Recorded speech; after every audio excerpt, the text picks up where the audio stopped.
Hi, welcome back to the show. We're just having a look here today at some included bark.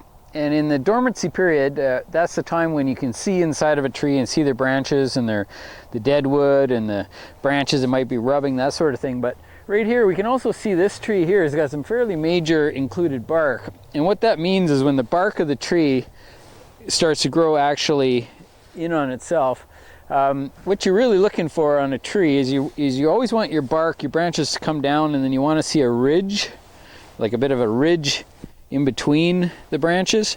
And that's called ridge bark, and that generally tells you there's a pretty strong branch attachment. But when you see branches like this, where the bark actually is the other way, it's growing inside and the bark is pushing against itself, over time the bark will continue to grow in there and actually will put pressure on the tree to break apart. But the actual inside the tree, all the compartmentalization of the wood, or the sections of the wood, all the grain is running in the same direction. So what happens is this could quite easily break apart or split apart as you know, in the middle of a big windstorm or something. You could easily lose part of a tree.